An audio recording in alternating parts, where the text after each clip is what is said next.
What's up, dreamers and disruptors? Welcome back to Startup or Shut Up, the podcast where creators, solopreneurs, and visionaries break down how they turn big ideas into real movements. And today's guest, this one is personal. I just saw him live at Boiler Room Chicago this past Saturday, and let me tell you, it wasn't just a set, it was a damn transmission. I was in front and center, capturing the magic. So if you're watching this on video, here's a taste of what went down.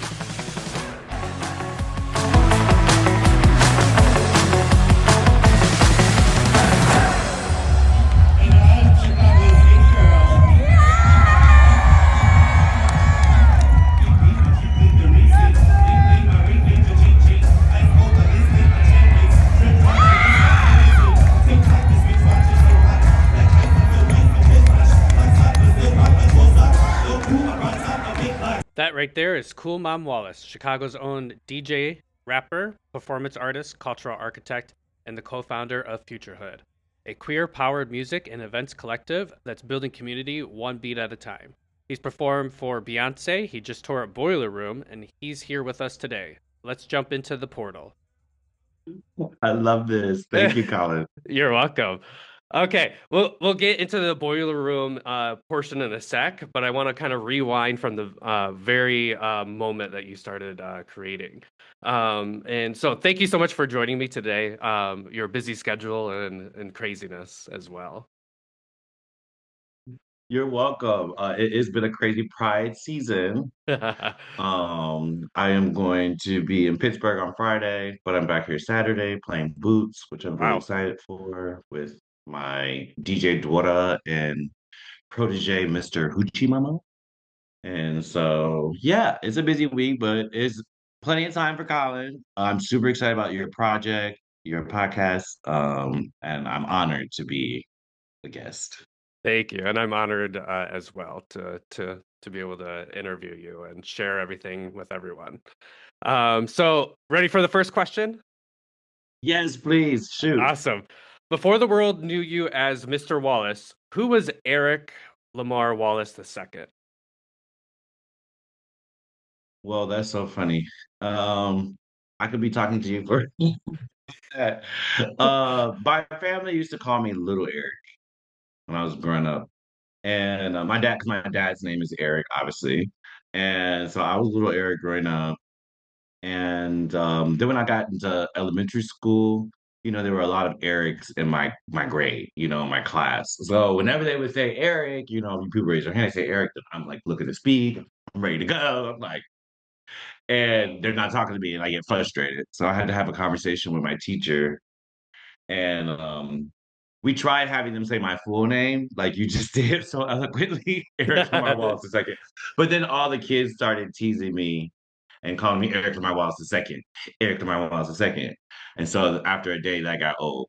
So then after talking to my teacher again, we came up with calling me Mr. Wallace because as we use with all the teachers, we would use their last name. So I was like, well, I like that. It makes me feel like I'm one of the people in charge. So no, Mr. Wallace is probably like third grade. And then That's as I amazing. started rapping and connecting with some friends in Banjo Report, which is a collective and rap group that I'm a part of, they started calling me Mr. Wallace because when I started rapping with them, I was working in retail and I managed a men's accessory boutique. So I would show up in like a vest and a bow tie, Oh, so glasses, and a cute. hat on, and like super dandy. And so they were like, "Oh, Mr. Wallace is here," and then like that was familiar to me, right? So I let that rock. You know what I mean? So it just kind of happened over time. But I would say 2011 to 2012, the character and the rapper, and then following DJ, Mr. Wallace was born. Amazing. Yeah. I definitely identify you with that because I'm Colin with one L, so I would always get called Colin. And it was just kind of frustrating.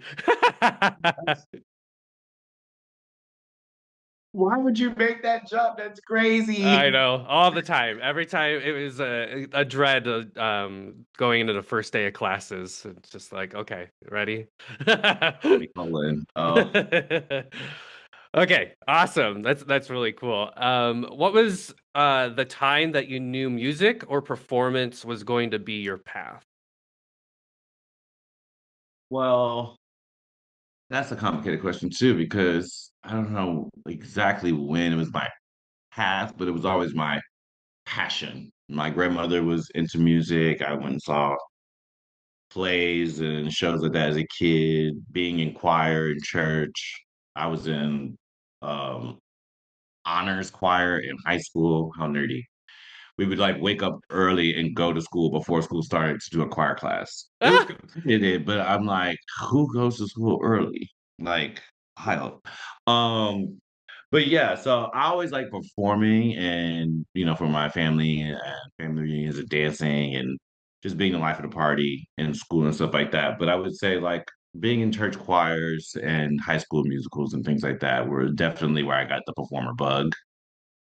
And then after meeting really cool people like Derek Carter, Sean J. Wright, early in my nightlife career, that kind of gave me the sense that I could make a career out of this myself. That this could really be, something for me. If I really broke it down for you, I tried, I auditioned for American Idol. Like Oh, I've been chasing this for a long time. When I was in high school, actually, oh, but cool. that didn't pan out, so that's fine. But like 10 years later, I kind of returned to that dream. About 25 years old, I just turned 37. So yeah, it's been a good decade of me kind of really forging the path. And I guess it would have started around 2011, 2012. Wow. Yeah, I mean, when you get a whole bunch of no's, it takes you in a different path and helps you to grow, and you learn a lot from that. So, and you Yeah, would like have, I said, I was wearing my bow ties. I was doing my retail sales, but then I met some guys. They were rapping, they were doing nightlife stuff. So I started, hanging out with them, and it was kind of like a natural transition from like, chasing the retail game to like, no, mm, maybe I can, rap and DJ and throw parties. And so yeah, that's when Mr. Wallace kind of took over. awesome. And that kind of takes us to your third question. What parts of growing up in Chicago shaped your sound or spirit as an artist? Going back to, well, I was speaking mostly before of my father's mother, my grandmother Katie, who took me to a lot of shows. But my mother's mother, she was a huge blues fan. So like growing up hearing the blues and just the revere she had for artists like that, which the blues is a big genre of music coming out of Chicago in the 60s and 50s. And into the 70s, we get, funk, disco, and all that stuff. So I kind of grew up hearing all of those records constantly on play at my grandmother's house, and her passion for artists and just music in my household in general was always kind of like the big, big inspiration. Chicago has so many musical legends. Yes. So yeah, just the city itself and the culture of growing up here as a kid, backyard barbecues and things of that nature. Cool. Yeah, it's definitely shaped you, that's for sure.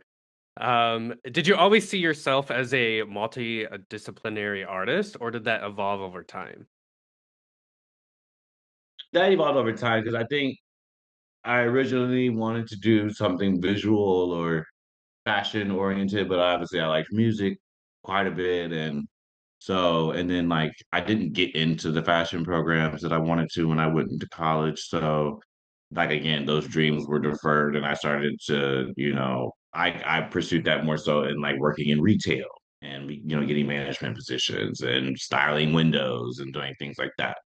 Um, it wasn't until returning to music that like, okay, now what do I wear on stage? And that becoming a big conversation, and having to like make things in or get things designed or work with stylists, that I started to like really cultivate the other skill sets. I've directed music videos, I've written TV shows and pilots, I've acted, so like honing those skills over the years, right, in different avenues, whether that be just pure forms of expression or like trying to make a career out of being in entertainment, Hmm. that kind of drove me into the multi hyphenated era. I think at a certain point we all became multi hyphenated people just because the economy requires us to do it.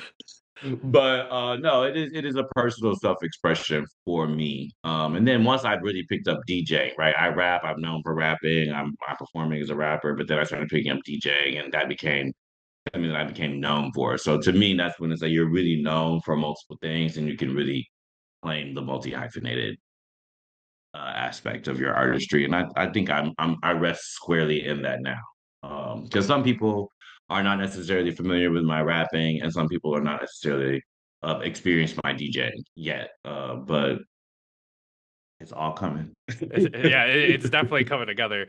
I can definitely attest to that. Like watching you perform at Boiler Room is like seeing a sermon, a runway, a rave, and a ritual all at once. Yeah. Just poet.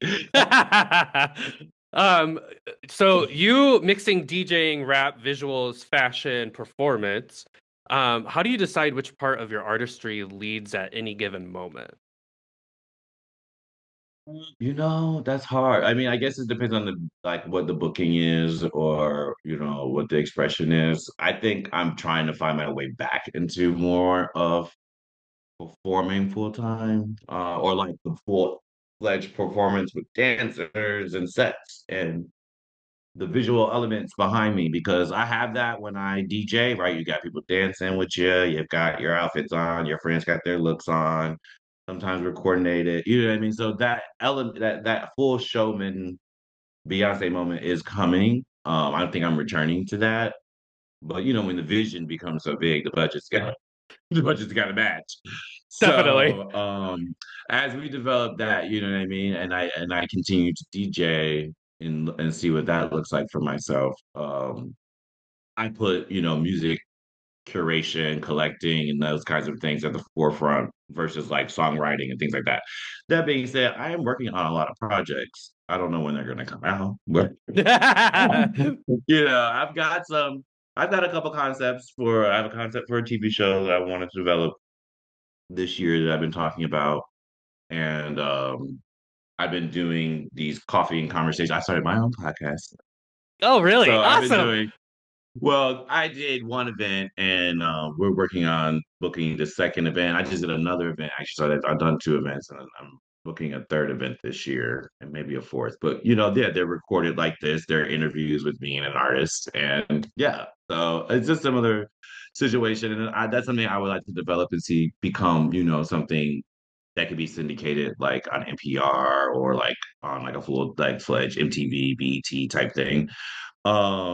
But yeah, yeah, that it just depends on where my heart is, really, and where the opportunities and where are the budgets? We're always looking for the budget. Hmm. Funding, funding, But funding. funding does lead quite a lot. But again, we live in a capitalist society, so you kind Hmm. of got to go where the money is. Um, Yeah. but yeah, I just my heart is in music and my heart is in making people happy and dance and spread joy right now because the world is so dark. Yes. So, DJing to me is going to be a priority for quite some time. But like I said, I'm moving back into like writing songs and I've got another visual project that I'm working on. So, and it just depends on when those things are fully developed and ready to come out. When those things are ready to come out, then the hats will switch. But currently, we're on a DJ world tour. Yes. Okay, so let's talk about your Instagram handle, CoolMomWallace. Can you talk about a little bit where that came from, the persona, the performance? How was she born? Yeah, so before I was Cool Mom Wallace, I was the Faggot OG or FATTOG or FAGGOT and then underscore OG was like the Mm. full name. Because my first EP is called Faggot. So the Faggot EP is my first project and that was my Instagram name. And the single It Girl in the music video premiered on the Fader, which was so effing cool. Like, um, at that time, like I was purely underground, and FutureHood was like a brand new like vehicle that I had created with some friends so that all of our artistries could live under a vehicle and under an ethos, and we could communicate to the world with more voices than singular voices, right? Mm, And so my project, the Packet EP, was kind of like the first project to come out on the label. And so to have the first project and the first single premiere on the Fader for me was like a huge accomplishment because it's like a trusted musical publishing platform. It was online, but is the music video, so we needed the clicks. And they put that song on their playlist on Apple Music. Songs you do in your life right now. I'm next to artists like Frank Ocean and Solange. Um, and I'm seeing the future that I've envisioned for the first time in real time. wow. And yeah, so that was like how things started.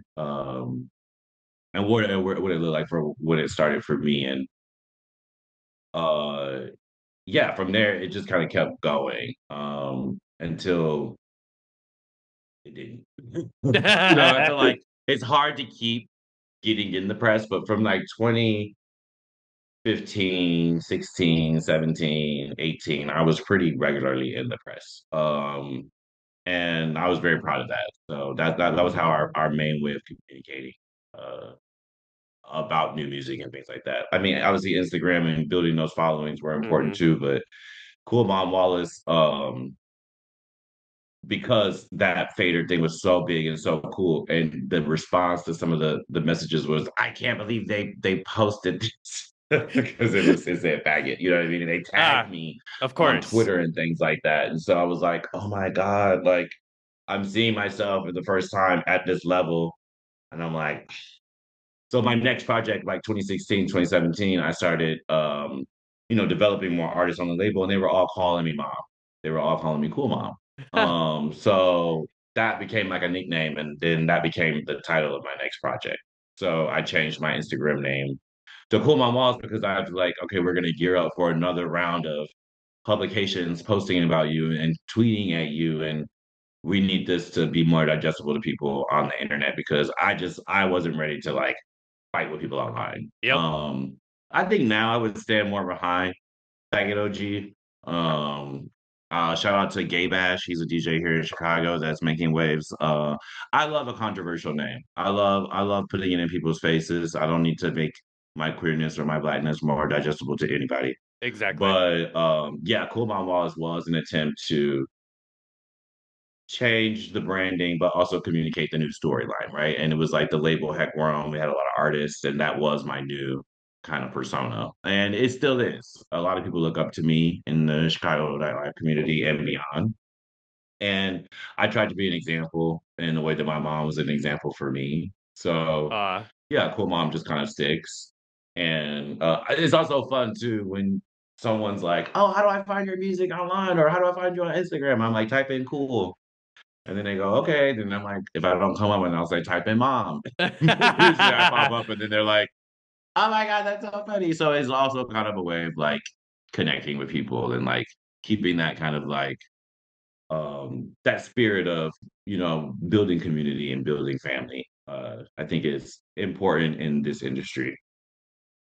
yeah, yeah, definitely. And my Instagram's Nurse Colin, and it's so easy for people to start typing, and I'm the first one to pop up too, which is it, See, it's fun. it's You creative. gotta get one of those names. Like very simple word, very easy. I mean, I think if I would have gone into like corporate marketing, I would have been really good. Like I get how the human brain works and how to reach people, but I also think it's a little evil. So, I try to use my powers for good. And I think that's why I became Cool Mom Wallace.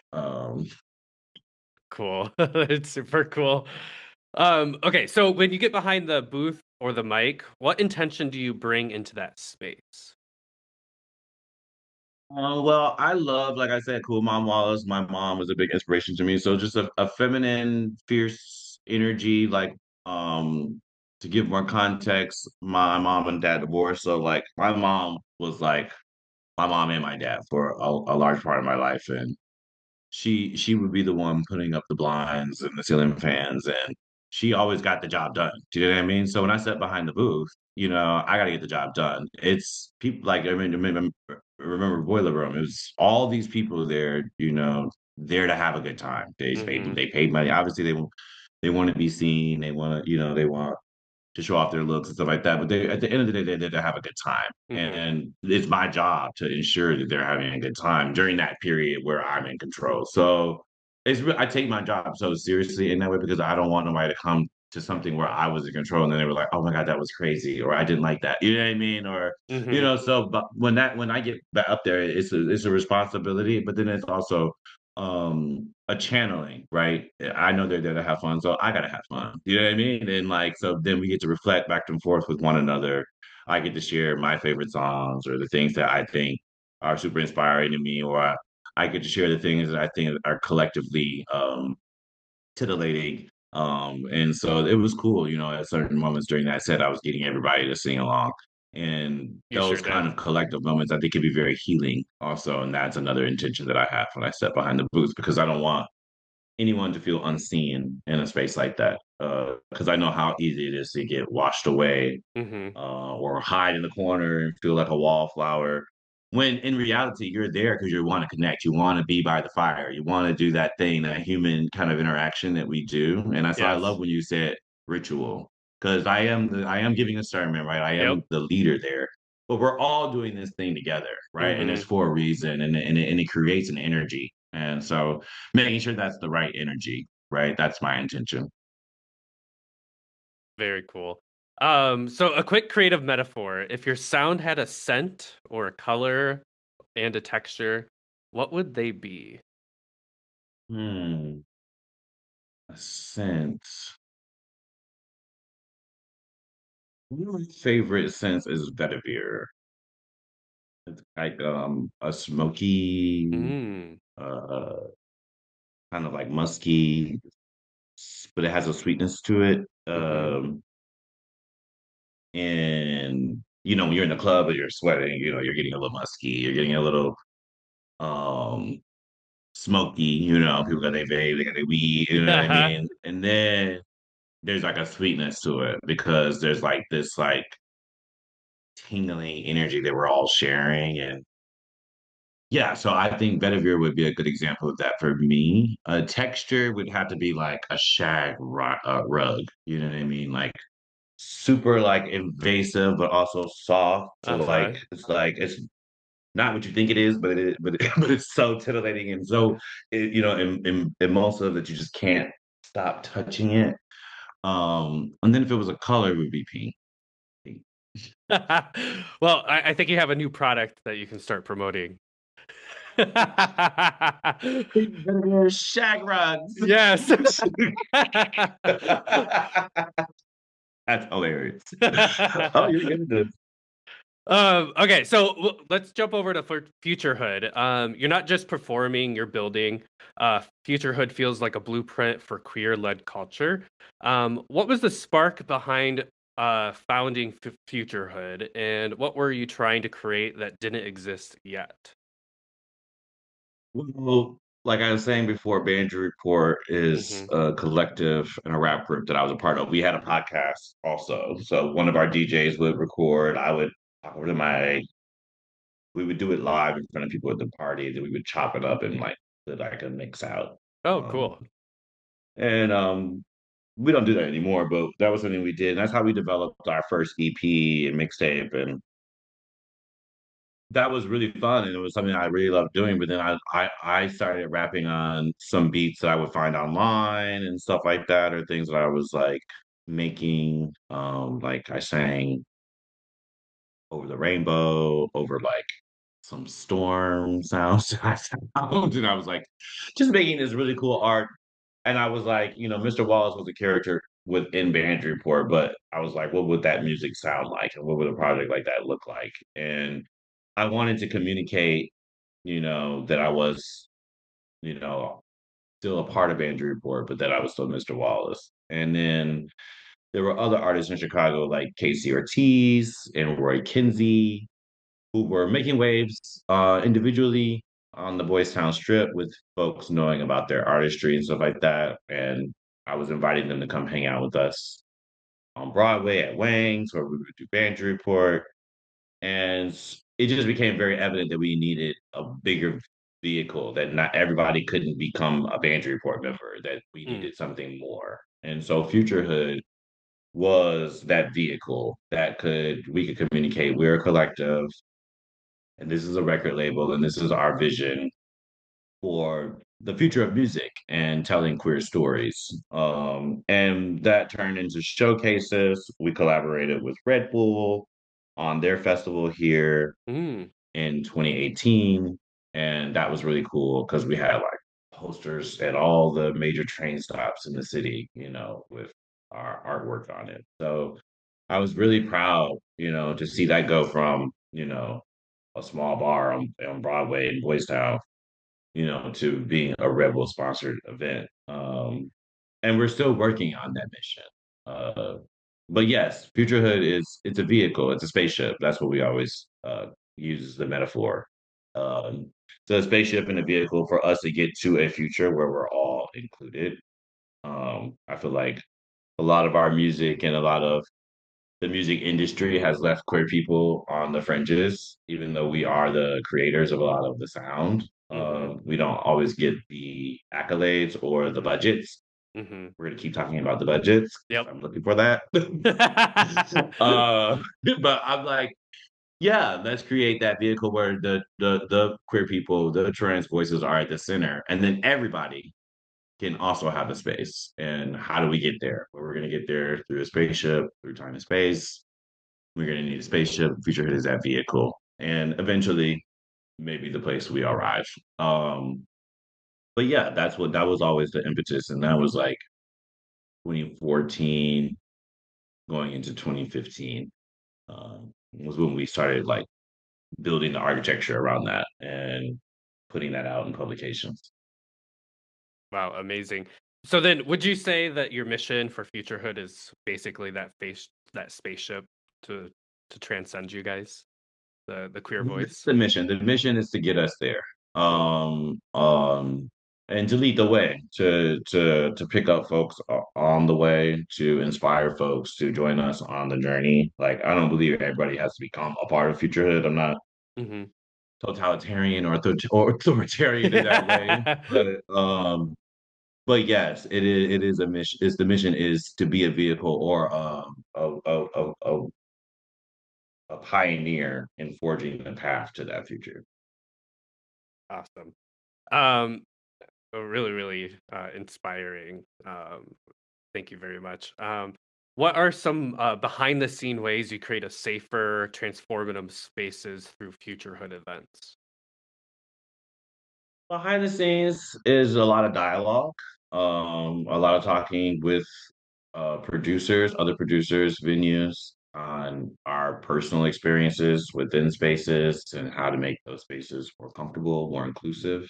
Mm-hmm. Um, we've had those dialogues with many owners throughout Chicago. Sometimes those conversations go well, sometimes they do not. Sometimes you have to pull out of events. And there was a lot of conversation actually around Boiler Room, and I was very, very much on the fence about pulling out because I don't want to do Interesting. anything that is going to contribute to the harm of anyone. So yeah, Mm-hmm. we have those conversations, and we take those conversations very seriously, and we prioritize our safety and the safety of everybody when we throw an event. It's just is essential to the queer experience. Mm-hmm. If you're not thinking about safety, then you're not thinking about sustainability, longevity, or even having a really good time. Because if something was to go wrong and you haven't, prepared for that, then then it goes really wrong. So that's why I think like if you're not thinking about the safety of yourself and others in anything that you're producing, then you're not really thinking about it Wow. holistically. Mm-hmm. And it just sounds like advocacy, which is super cool.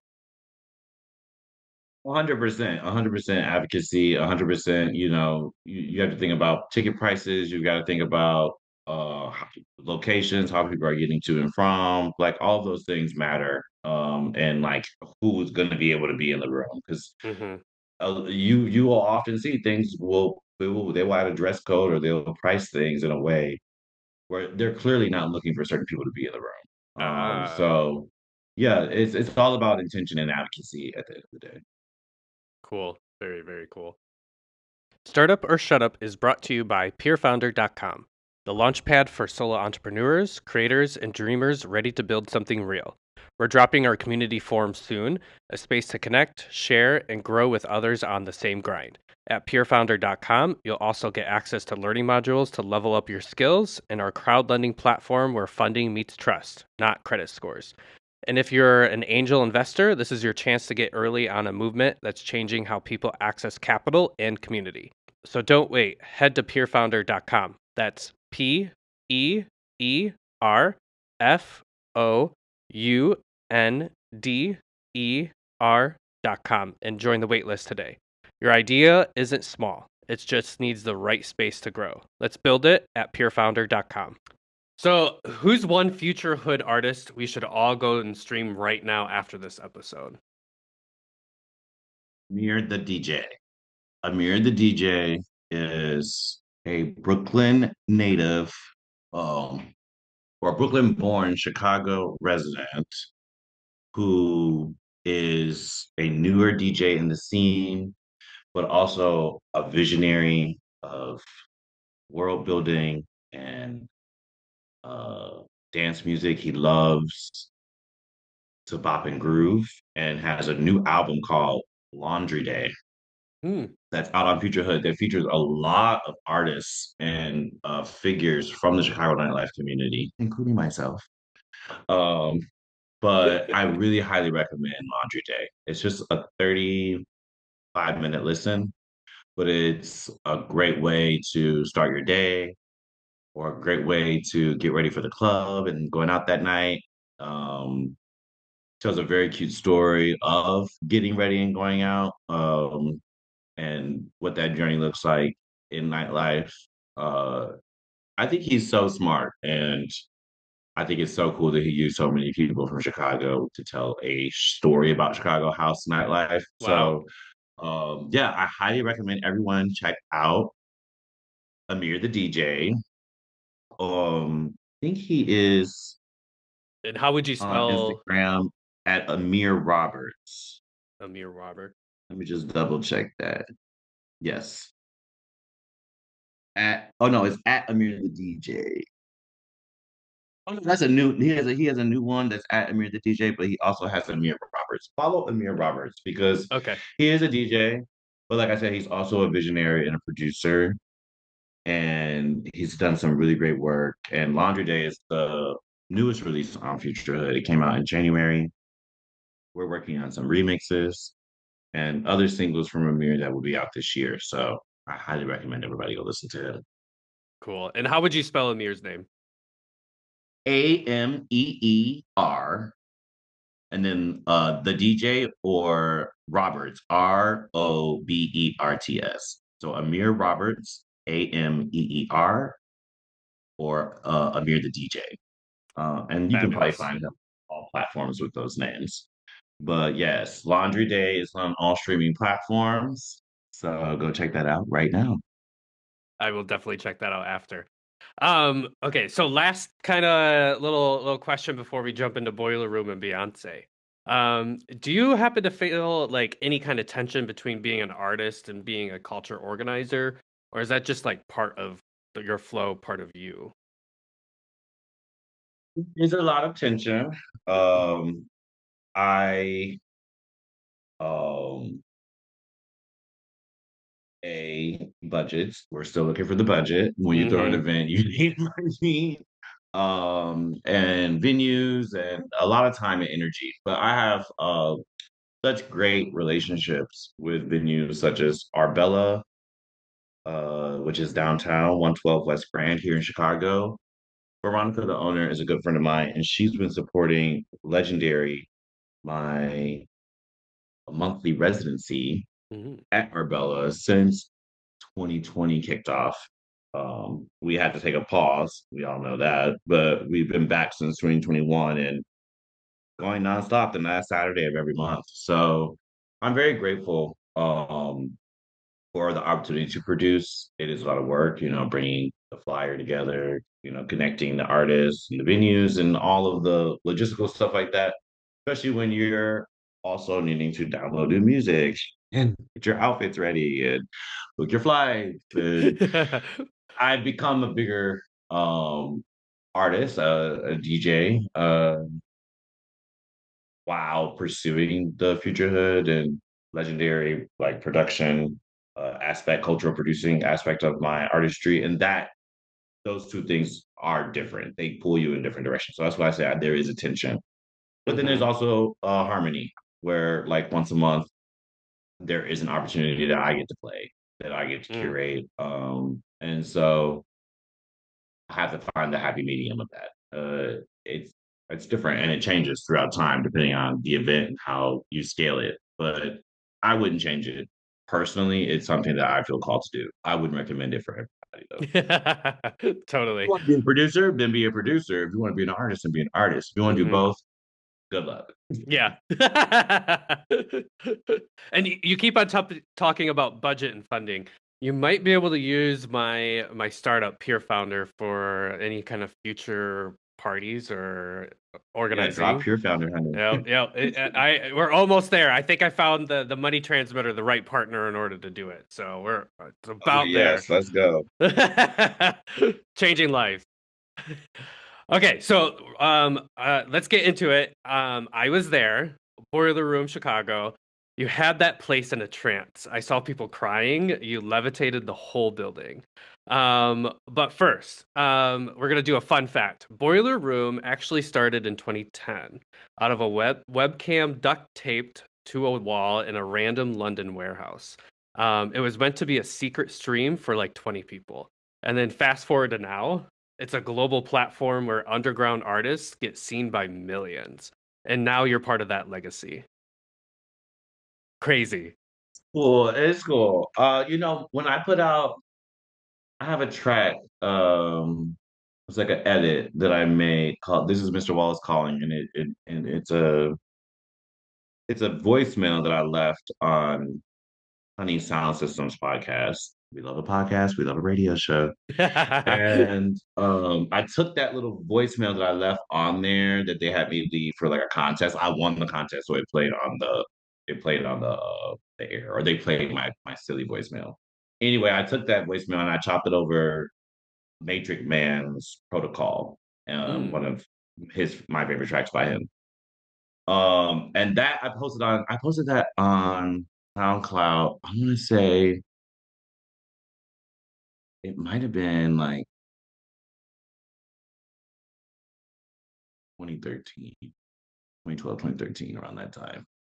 And Boiler Room had their name had gotten to a point where they were doing a lot of DJ streams Hmm. on SoundCloud and on YouTube, and they had a bit of a following. And somebody from their office or whoever runs their account found that track. They had no other like tracks, and they liked that track, No way. and it existed on the Boiler Room SoundCloud on their likes for like I don't know how many months, but it just like I don't know. To me, it was like a sign. Like I don't know. Years ago, it was like the first little track, like dance track, I tried to make, just from like chopping up my voice and putting it over to someone else's beat. And then Boiler Room ended up liking it. You know what I mean? So I was like, what does this mean? Obviously, they don't like it anymore. There's not even exist on my SoundCloud anymore. But that was Wow. that put it in my head that me and Boiler Room we were going to be Hmm. connected someday. I didn't know when, didn't know how, but I knew that it would happen someday. And when I got asked to do it this year, I was so over the moon. But then they put a statement out about their parent company being tied to Israel, and Oh. the backlash online was a lot, and a lot Uh-huh. of Black artists pulled out in solidarity for the Palestinian people and the genocide that Hmm. they are going through right now. And so I was, you know, I had to navigate that decision, like because I had already said yes to do the event, Hmm. but they had not announced me yet, and I really wanted this opportunity because I had been praying on it for so long. And obviously, Mhm. you want to be able to show off your talent. Mhm.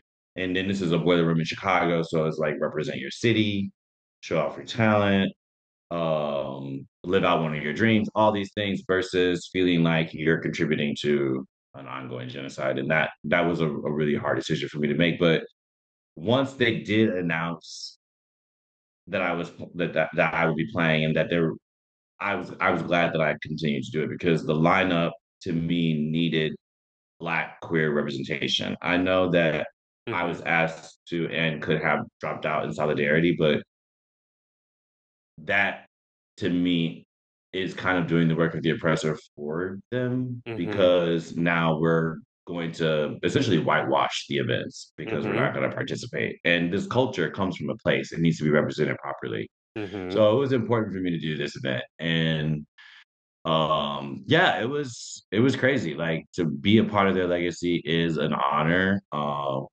I They have put out many statements about being pro-Palestine, and I am very much pro-Palestine. So I honor their work that they've done in that Mhm. realm, and I participated in the attempt to extend that and offer solidarity to people in my community who are from that community and could use that as a platform. And that actually ended up Mhm. working out where someone was able to speak on behalf of the Palestinian people at that event. So to me, Ah, it was all worth it. But yeah, what a journey. that sounds like a true conundrum, like, It was but a journey.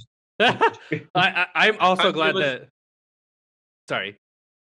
and I was gonna say it was my birthday too. So the fact that they were asking That's me to perform like right before my birthday, you know what I mean? Like the day before. So essentially, I would be performing and then I would be ending and then it would be my birthday. And I was like, this to me is a sign yes. from someone that something is in alignment here. Mhm. And but following those gut instincts, even though your mind and your heart is telling you something else, is really hard to do. So it was a journey. It was a journey to get to that moment. And so for you to have experienced it like that and for it had to have been transcendent, as you said, it Mhm. was to me super worth it because that is what I come to do when I do that kind of stuff. And I think we really did create a moment that will carry us into a better place. Mhm.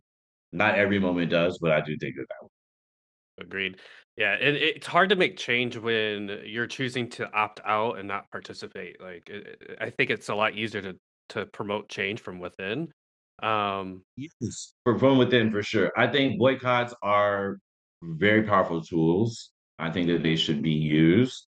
I think that they should be used in mass. mhm. I don't think that artists are the number one. Like, I don't think it's easy to ask artists, especially artists who don't exist in like a union, like let's say the writers in Hollywood. Like, it's very very hard to ask artists to be the ones to do the boycotting, but I think they can. But I do think boycotts work. I just think they need to be done in the right way, and I want to make sure that I'm advocating for those tools to be used, even though I did not participate.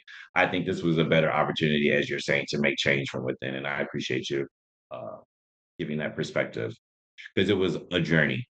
Definitely, and A you got to journey. share about it here, right? Um, Yes, and this was my one of my goals for this interview, but also like before we even decided to do this, I said if I'm gonna go through with this, I think it would be better to talk about it afterward and to spread awareness about it after I participated versus mhm. opting out and then going on about my life. Do you know what I mean? Like Yep. to me, that felt more like, oh, I don't want this to be tied to me. I don't want to have any responsibility here. It's like, no, I can do this and I can talk about this and I can make this actionable. So thank you for giving me this Yeah, opportunity as I well. definitely applaud you for that. Okay, so now we get to go to the really fun part. So tell us about your boiler room set and what you were feeling before, during, and after that night, and then you obviously going into your birthday, which is just so cool. Yeah, so the set was um I don't know. I feel like Boiler Room has such a wide net.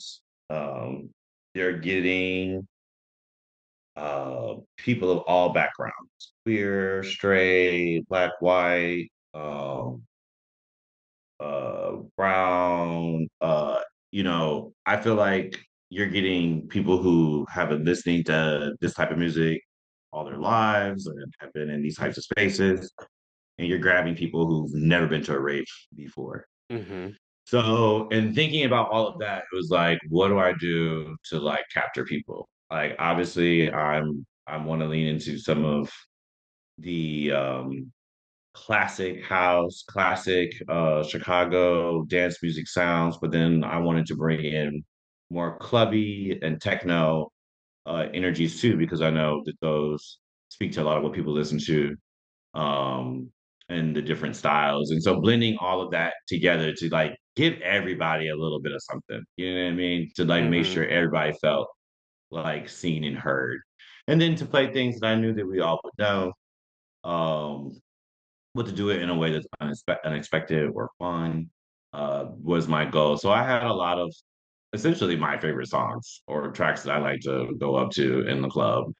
And I had about like maybe 5 hours in one folder, 5 hours worth of tracks in one folder to play during my 90 minutes. And I could Mm-hmm. just kind of like hop around from in there and judge the crowd and see where we're going. And so Mm-hmm. basically, like when I started, I was like, oh my God, I'm so nervous. And, but then it's like empty, you know what I mean? And then because I opened, and then like 10 minutes into my playing, like there's like a crowd of people standing behind me, and they're like ready to go, super excited, and they just carried me. Like that joy and that energy and that readiness. I was like, okay, well, let's go. Like let's just keep going. And so we just took it from level to level to level to level. Um, I did drop two of my original songs, and I got to perform Yes. one of them, on the mic, and that was really, really cool to see people respond to my music in the Mm-hmm. ways in which they were responding to things that really they know and make them move from memory. So it was a journey. That by the end of it, I was like, wow, this went so fast. You know what I mean? I was like, oh my God, I wish I could do more. But I was happy to hand off to DJ Heather and Duchess Gemini, who um is a drag performer and cultural producer here in Chicago. She was hosting, and it was just so perfect because we're both Geminis. Her birthday was like a week before mine. Um, and we've known each other for years. And so here I am in my boiler room debut. She's there to like Wow. introduce me to all of these people, and then at the end to congratulate me. And then she asked everyone in there to say "Happy Birthday, Wallace" at the same time. And having that many people say "Happy Birthday" to you in unison has never happened to me before. So Wow. that was like an experience in and of itself, that capped off my boiler room set, which was super dynamic and super fun and super energetic. So I was just like floored at that point, like, wow, like Huh. this was the best birthday present ever. I'm so glad I did this. And then, walking around that space and having, you know, random people come up to me and say, how much they enjoyed it. That really meant a lot to me.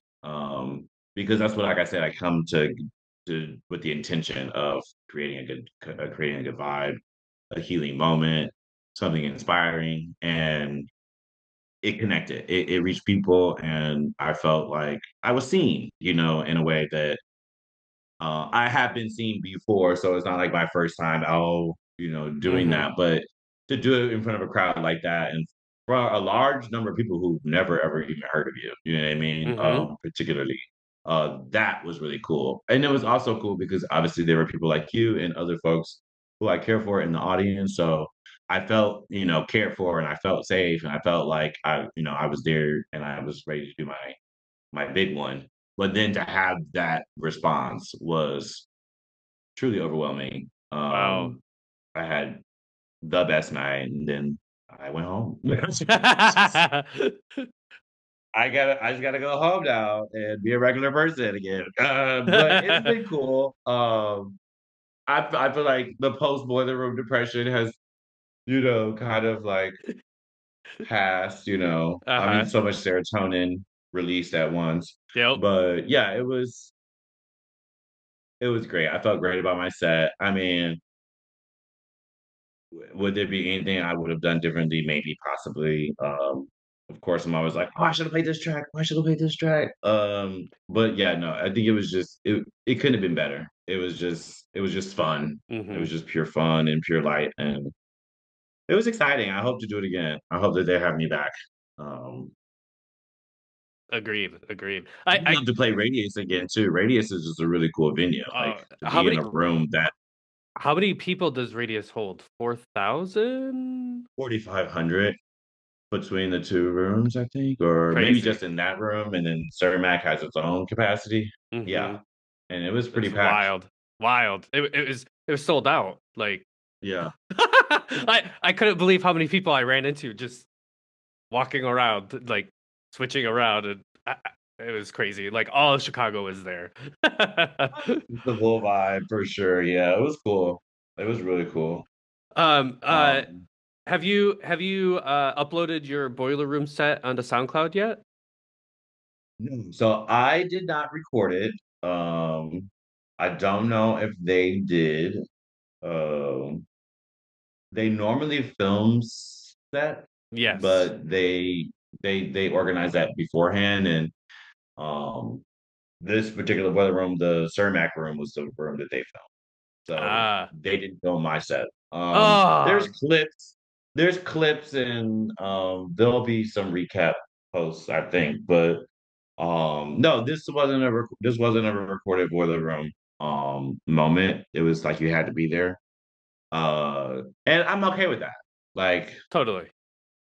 it was for the opportunity to represent my city, and to, like I said, to bring something special to those people who showed up for that moment.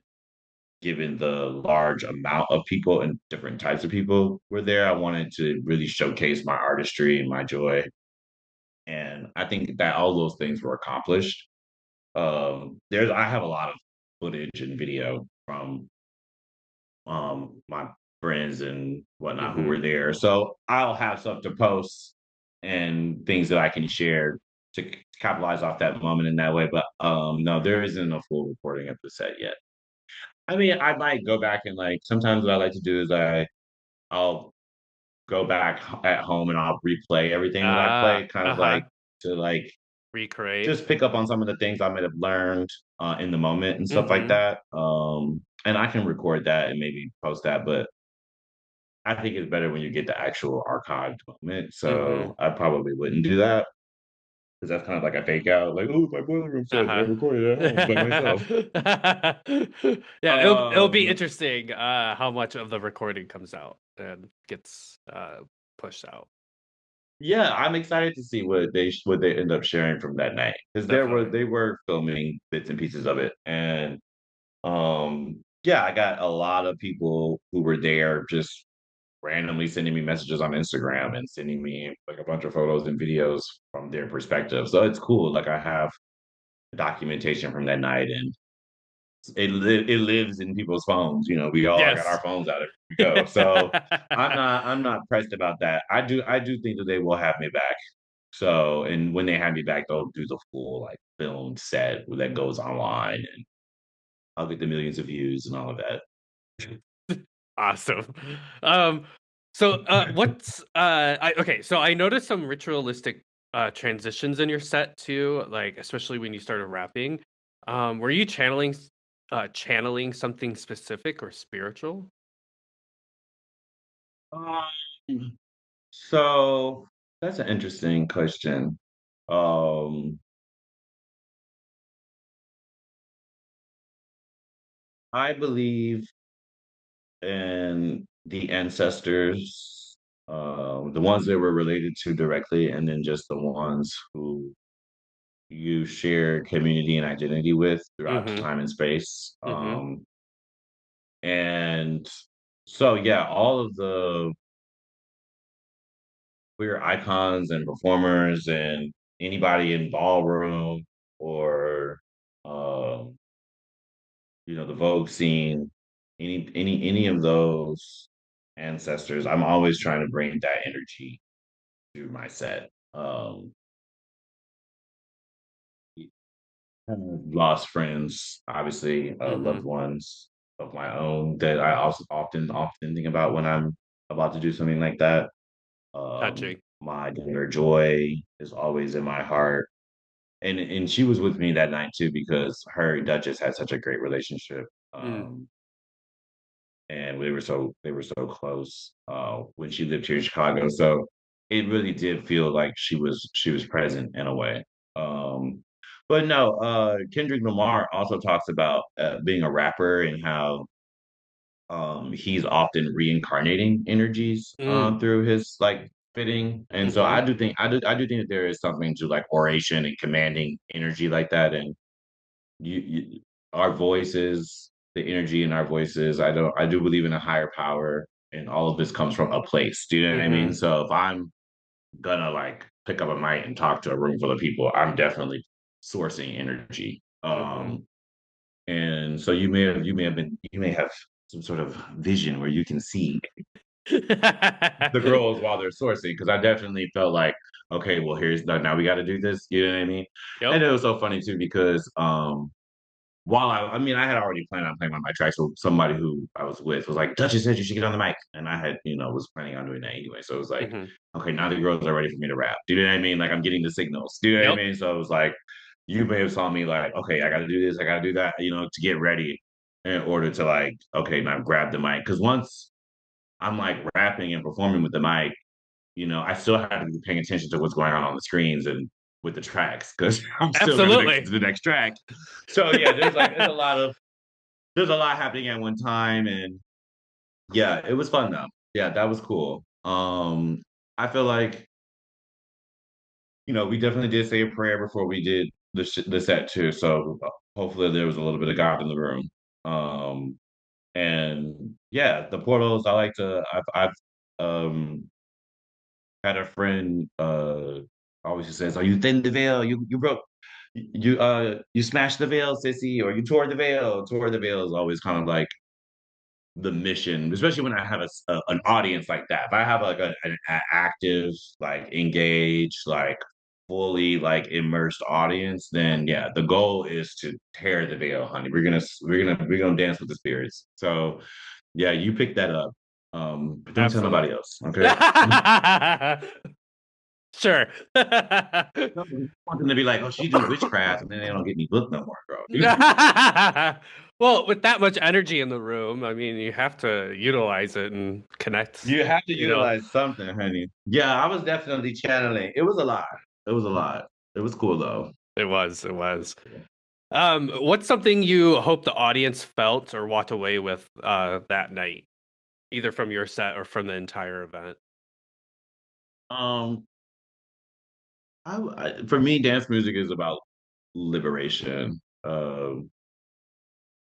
I think our society in and of itself is always, well, I mean, we're very individualistic and we're very much like, yeah, dance on TikTok or do this popular dance, but like actually express yourself or be yourself or, like love yourself, love thy neighbor. Like those things, I don't think we have at the forefront of our society anymore. And I think that when you're on the dance floor, that's what you're doing. You're expressing yourself, you're loving your neighbor, your fellow dance floor partner, and so that aspect of liberation and human connection is what I always try to leave people with, and then a sense of fun and queer freedom. As me being a black queer man in America, I feel like um, I identify as non-binary, but I know that the world doesn't necessarily see me that way. Do you know what I Mm-hmm. mean? And so Mm-hmm. I have to overcome, and I gotta persevere, and I gotta allow what's really me to come through and not to be so focused on what people boxes they want to put me in. And so through my performance, like I'm performing my song It Girl and I'm playing all this like kind of joyous gay dance music. And I'm like, do you see how good this feels? Like how good it Mm-hmm. feels to be me or how good it could feel to be you? And so that's kind of the message I wanted people to walk away with Boiler Room from because it was my birthday and I was celebrating myself, and I'm celebrating life Mm-hmm. itself. Whether it's my life or the lives of everybody who was in that space. Yeah, and I couldn't believe at how nice everyone was. The staff were incredible. They allowed me to be able to get up to you, and then everyone that was attending, I was just sharing with them that I knew you, and they're like, "Oh my God, you have to get to the front! Like here you go." It was just really really cool to be able to feel that. Awesome. Yes, yes. That feels good to hear. And that's what you want from those type of spaces. You don't want, sometimes you're like getting on the train in the city, everyone's pushing you out the way. It's like me Yep. first, me first, me first, and that wasn't the energy in that room. And Mm-mm. I'm glad that you experienced that because that's the intention behind my sets is that we're all here to enjoy this together. So enjoy together. Definitely.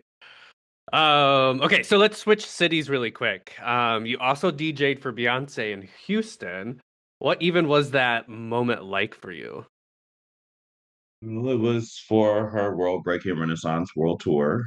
So, if you remember the energy around Renaissance, it was It was crazy. crazy. Like those shows were people were so excited, the video clips, the outfit changes, the pyrotechnics, the screen, everything was Wild. amazing. It was like also Beyonce kind of like centering like her Uncle Johnny and the queer black experience in America and dance music and the love and light it celebrates, right? So speaking to, a lot of what my intention is behind what I do and the the people who came before me and the energies in which I think I'm pushing forward, I think that Beyonce really highlighted that with Renaissance. So it really felt appropriate and very timely that I was able to collaborate with her at that point. And when they asked me to open the show, it was something that I really, really, really, really wanted, and something that I was really, really, really trying to manifest. Wow. But it was also something that at that time I didn't necessarily think was going to happen still. So it was as much as a manifestation as a complete and utter surprise. Left me in a state of shock that I'm still probably coming out of. I think the coolest part about it though is like when you tell somebody like, "Oh, I got to collaborate with Beyonce," or "I got to work for Beyonce," or "I opened for Beyonce," like their entire like energy towards you changes. They're like, "Wow," and then they want to know more, and they're very interested in what you do, which is really cool. Not to say that people aren't interested in me before, but it was like really cool to have someone take you seriously based on your relationship to someone else. Hmm. And I'm forever grateful for that opportunity. I'll be talking about that till the day I no longer am on this planet and probably on the next. Yep. She is an alien superstar, honey. So well no, honey. I'm like, girl, y'all remember I was for Beyonce? Because I know y'all got the Vision Pros out here. Y'all probably saw that, right? So yeah, it's gonna be cool. It's gonna be cool. I'm still thrilled. My mom went with me. You know what I mean too. So that was like a Aw. whole other thing. Like to have your mom see you like live out your dream. Like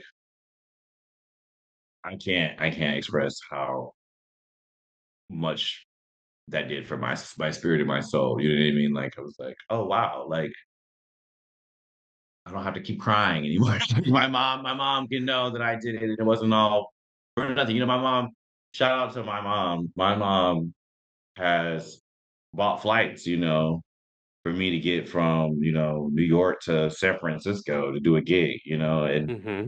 she wasn't in New York, she wasn't in San Francisco. There's no true benefit for her, do you know what I mean, Hmm. to invest in me in this way, other than to see me kind of like happy or chase my dream, you know what I mean? So then for me to be able to have her at the Beyonce show with me, like, and to let her Incredible. know like that wasn't for nothing, Hmm.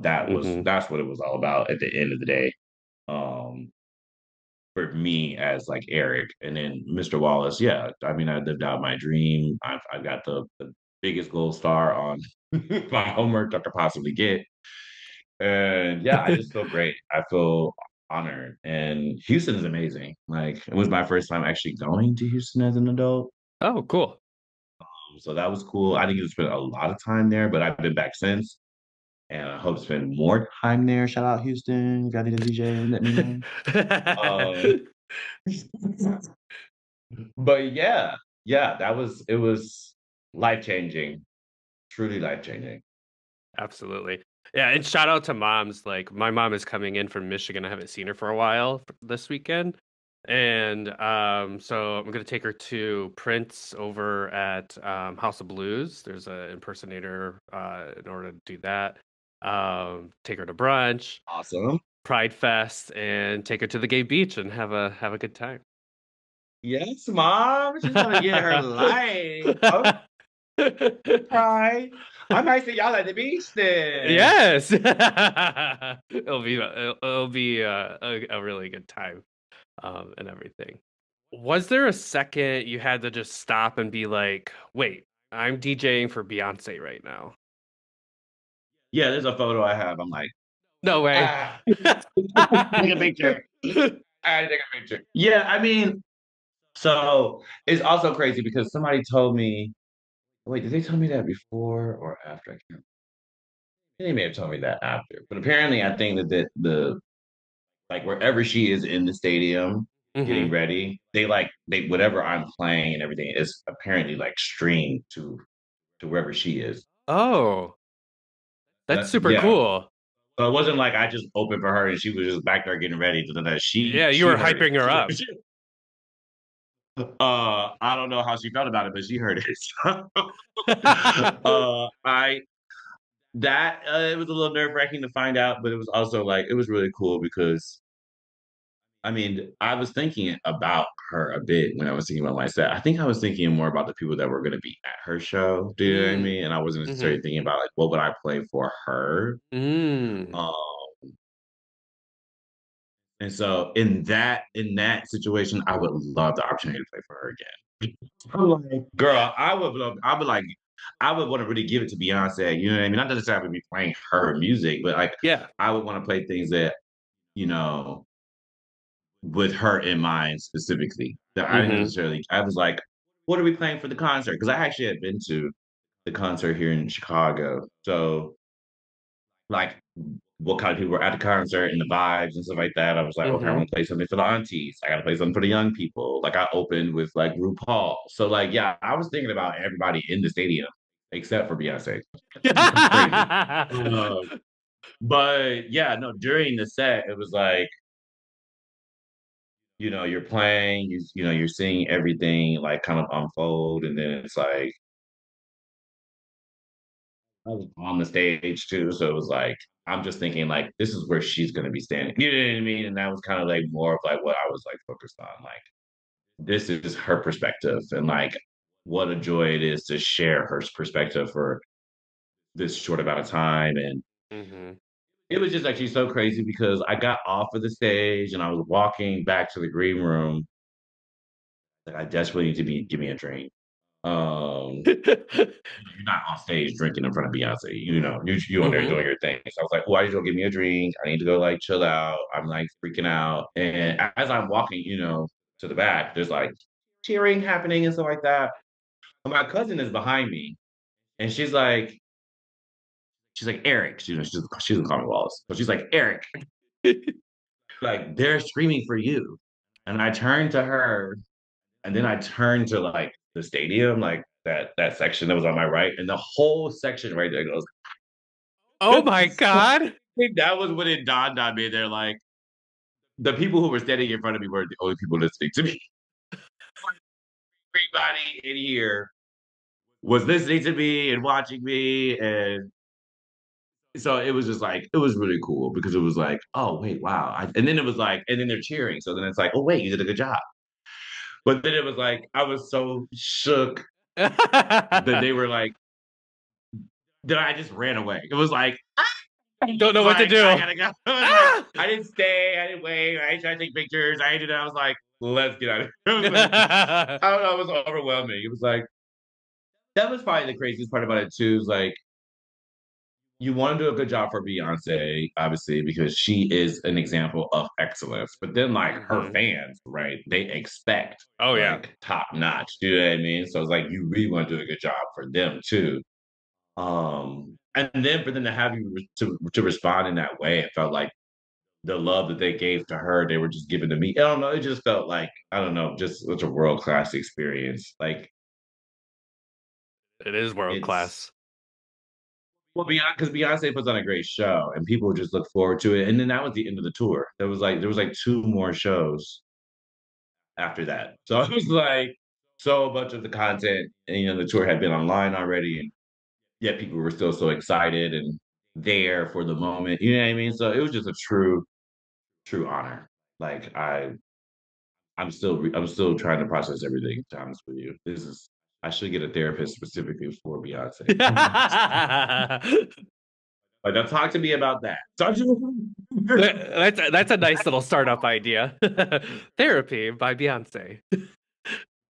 Yeah, I would love that. An AI Beyonce to talk me through and all my Hey. goals. She'd be honest on something. I feel like she's the ultimate motivator. Oh yeah, absolutely. Did you have an opportunity to meet her too? I did not. I always get Ah. that question. I think I would have evaporated if I a little bit of it into me if I would have got to meet her. You know what? I would have loved to have met her more than anything. What I really wanted was I wanted her to be my mom. Mm. I wanted my mom to be her and for my mom to tell her because my mom knows how much I love Beyonce. Like, there's nothing I could say to Beyonce like that. Like, what am I going to say to anybody has ever never said to her? Like, oh, Yeah. I love you so much. You changed my life. You saved me. Blah, blah, blah. Like, no, like, Mm-hmm. but if my mom could just be like, wow, he's been loving you forever. And, Ah, just, I think she would have been the one to communicate how gracious I was in that moment. So if absolutely. anybody there could have met her, I wish it would have been my mother. But, the reason that didn't happen is because it wasn't supposed to be. And we will meet at another time. I Absolutely. fully believe one day we will get to work again in a more intimate fashion. Maybe we have a song together. Mm-hmm. Maybe I'm DJing while she's on stage. You know what I mean? Like Yeah, I mean, something of that. you just did Boiler Room. I mean, you're on that trajectory. You're killing it. So, and maybe next time that you have the opportunity to meet her, you're not gonna like disappear, right? You actually be able to I like, know. No, no, no. Now I think this time I would be better. But yeah. that time I would have fully evaporated at that time. But this time I think I'd be more like, okay, I'm here too, girl. We good. We good. Oh, so good. Okay, so your last hard question before we jump into like a rapid fire set of questions, like five of them. So between Boiler Room and Beyonce, how do you keep yourself grounded as the stages get bigger and the crowds get bigger? That's a great question. Um, so I live in the Andersonville neighborhood, and I used to work at Replay here in Andersonville as a server. And it's something about going back there and eating and, just being in that space, in understanding where I came from and knowing that it wasn't that long ago. I mean, it was 2022 when I was last working there. It was 2023 when I opened for Beyonce. It's now 2025. I just did Hmm. my first boiler room. So I feel like, that's not that long ago. And God willing, I don't have to go back to work every play, but I I I I know that part of me is not that part of me and that person who worked there during that time informed who I am today. And I don't think I would have I don't think I would have been able to do any of those things as graciously if I was able to without that experience. So I always try to go back there to keep myself gracious and humble because it's a family restaurant. It's a Hmm. local hole in the wall. It's not, you know, something you go home right to your mama about. You know what I mean? But it's a great place. It's the intention behind the space. I mean, obviously, as a business is there to make money, but it's like it's an arcade bar and it's a Yep. bar and they got TVs. And it's just like we're here to have a good time. We're here to come together. It's like a Hmm. watering hole moment. I Absolutely. believe those kind of rituals, like dancing by the fire, coming to the watering hole, those human instinctual connection points is what pushes society forward and which is creates community. And I think it's important to remember what we're all doing and why we do it and how we got here.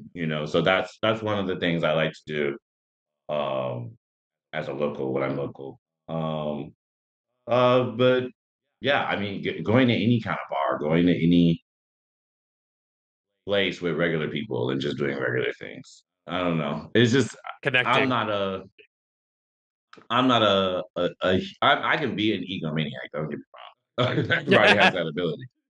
Um, but I like to be a regular person too. The Hmm. problem is that sometimes you go to regular places like that, and then everybody's like, "Hey, Mr. Wallace," or "Tell me about how this was," and I was like, "Okay, Greg, you're taking me out of my moment." Yeah.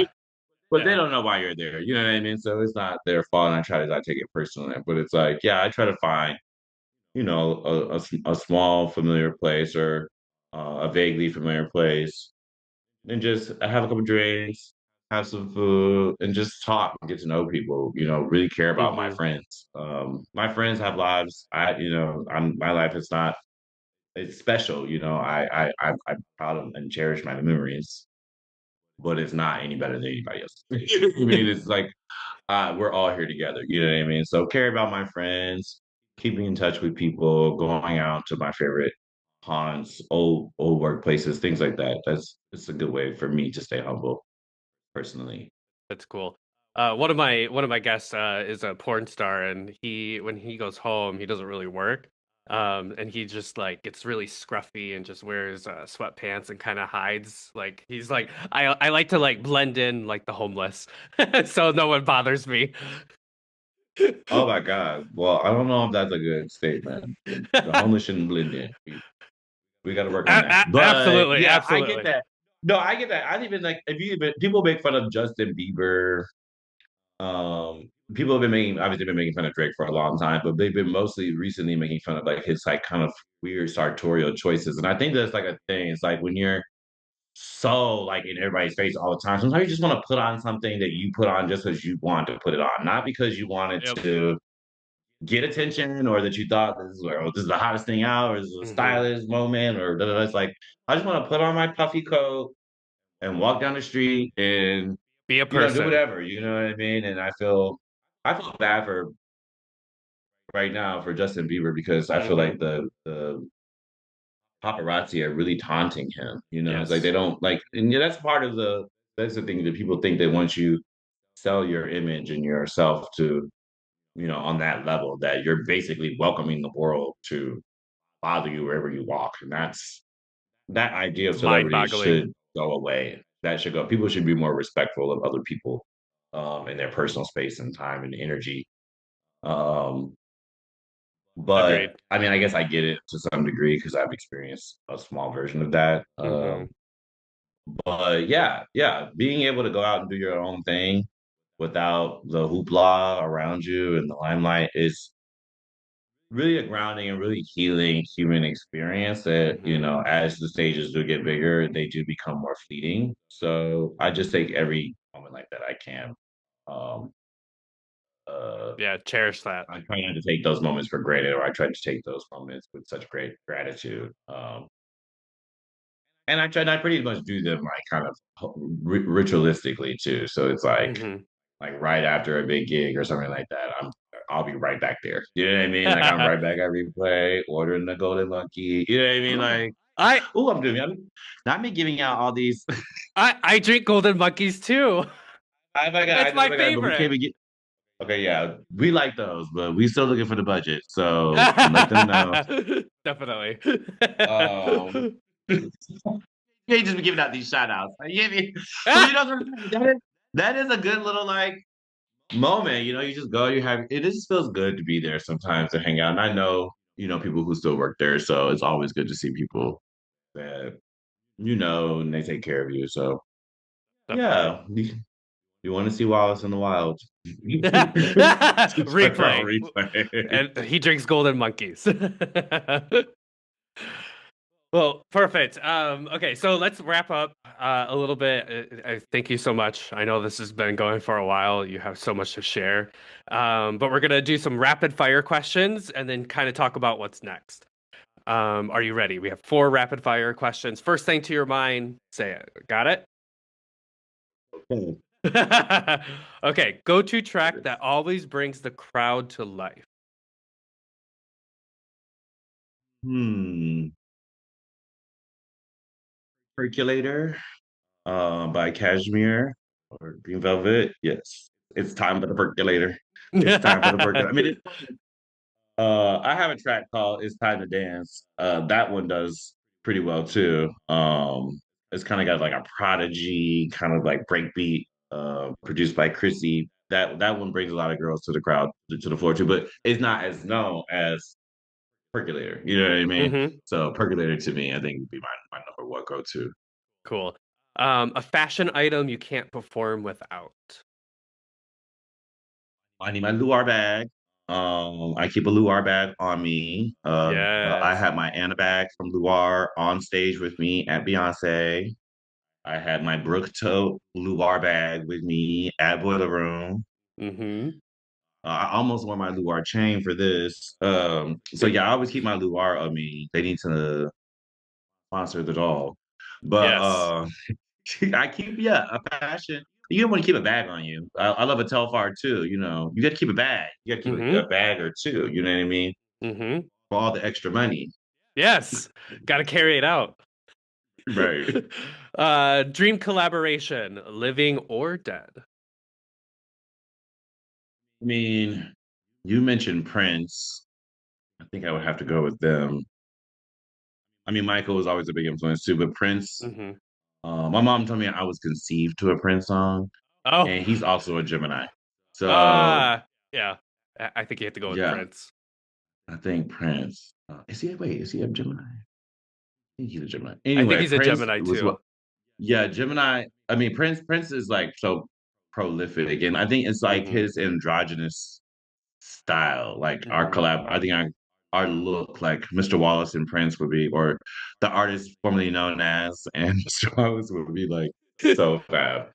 Um, I mean, obviously, I'm still waiting to collaborate with Beyonce, Hmm. but yeah, probably go with Prince. Cool. And then last one. What's one word to describe your 2025 energy?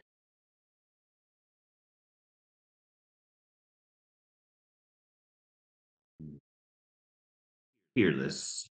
Fearless. Love it. Okay, so Yeah, I now, feel like oh, sorry. yeah, I was going to give a little context to Fearless. I feel like Yes. this world is dark right now, and Yep. I think that um, a lot of stuff they're trying to push through. They're trying to push through by fear. You know, I think scapegoating and fear kind of got this administration elected to begin with, and Yep. so I just think we need to harness a little bit more fearless energy for 2025, so Cool. we can get through to 2026, honey. Definitely. The other side. Okay, so awesome. So now that we've opened the portal into you, let's talk about what's on the other side. What's next for you? Any drops, shows, projects that we should be looking out for? I am working on new music, so just keep your eyes and ears peeled. Fab. I'm on Instagram at CoolMomWallace, so I will definitely be dropping tidbits there. We, me and Mr. Hoochie Mama are playing Rumors on July 5th, but now that I remember, you said this is coming out on the 15th, right? Yes, but I might actually push it out a little bit earlier because now I have a whole bunch Okay. of people interested. So Okay. Well, if this comes out before the July 5th, you can find me and Mr. Hoochie Mama playing at Cell Block for Load, Lights Off and Dance, by Ryan Willing, with Ryan Mhm. Willing. And then every the last Saturday of every month, I'm at Arbella. I will not be here this last Saturday next week, because I am going to be in Denver for Pride. I'm going to be in Toronto, Denver, and San Francisco for Pride. Wow. So that's going to be a crazy weekend next weekend. Um, I'm about to sign a contract for Black Pride in San Francisco. I hope I didn't well, the beans by saying that, but I'm excited for that. And then I've got a big project coming up um, in the fall that I can't tell you about, Mm-hmm. but I Ooh. will tell you that I'm excited um, for a string of shows that are going to be coming up in the fall. So please, please, please, please lock into Cool Mom Wallace, honey, on Instagram and keep up with everywhere I'm at because I want to see y'all on the dance floor. Absolutely. Okay, final question. For any queer artists or aspiring DJs listening, what's one piece of advice you'd give them? Um, do what you love. If it's dancing, if it's rapping, if it's singing, if it's playing music for your friends, mixing, producing tracks. We want to be a producer. We need the next great producers. Like whatever you feel called to do, please follow that call. I can't stress enough how um, much following that call has changed my life for the better. Uh, I'm not going to say it was always easy. Mm-hmm. Um, it's very challenging to make a career out of this. But whether you make a career out of it or not, putting something out into the world really does change people's lives for the better. Yours specifically, you can say you tried. You can, share with your immediate community, and you never know who's going to find your work on the internet. So I encourage everybody Definitely. to put it out. If you haven't put it out yet, if you haven't started that startup, if you haven't figured out the first step, then just you know, go for it, or, you know, get a book and watch a YouTube on somebody else, doing it for the first time, but make a small step towards that goal because that's the only way it's going to get done. And you never know where you could take you. You could be opening for Beyonce. Yes, absolutely. And you did put a little bit of a plug in, but of course, if someone wasn't listening at that moment, where can they find you and catch your next set and support FutureHood? Yeah, so futurehood.net is our website. On Instagram, we are Futurehood Classic. As well as my personal Instagram, CoolMomWallace. That's CoolMom, Wallace, WALLACE. You also type in Mr. Wallace, that's Mister, Mr. Wallace on Instagram or any social media platform, streaming platform. You're going to come into contact with my work, and I highly suggest you explore. Very cool. Cool Mom Wallace isn't just out here spitting. They're reclaiming space, turning up the volume on queer energy, and flipping nightlife into something spiritual, sweaty, and sacred. So thank you so much for joining me. And I really appreciate you sharing everything that you shared. And you're an inspiration to me and everyone that's out there as well. I'm sure they'll see that same thing. Thank you. It's been a pleasure. I'm so proud of you for getting this off the ground. I'm humbled to be asked to be a subject on your series, and I look forward to seeing it out in the world and Yes. sharing it with my community. And listening to some of your other programs, they sound very spicy. Yes, yes. In that moment that I found, you walked out of your place and on the street was just like, oh my God, it's a sign. Yes, yes, that's right. I saw you and you were like, I'm gonna start this new thing. And I was Yes. like, okay, I didn't know what it was. I thought you were saying it was like a business idea. I was like, okay, but I didn't realize how involved I was gonna be. Of So course. that's why I was a little confused, but I was also, again, always gratitude, always excited to see people in my community. So yeah, this is cool. For go from that conversation to this is really big. So I'm proud of you. And Thank like you. I said, I'm very humbled to be included. So thank you for having me today. Absolutely. Thank you so much. Appreciate you. Enjoy your day. Cool Mom Wallace isn't just out here spinning. He's reclaiming space, turning up the volume on joy, and flipping nightlife into something spiritual, sweaty, and sacred. If this episode moved you, Go follow him at CoolMomWallace, support FutureHood, and keep showing up for the creatives pushing culture forward. And make sure you're following Startup or Shutup on Instagram and TikTok at startuporshutup.pod. New episodes drop every other Tuesday. In next episode, we're heading from the dance floor to the departure gate because I'm sitting down with Vincent Wong, the founder of Chubbit Travel and Vivum Tours. He's transforming the luxury travel game with bold vision and heart. If you've ever dreamed of turning a wanderlust into a business, don't miss it. Now, I'll let the music take it from here. This is CoolMomWallace, live from Boiler Room, Chicago. Dim the lights, turn it up, and step into the portal.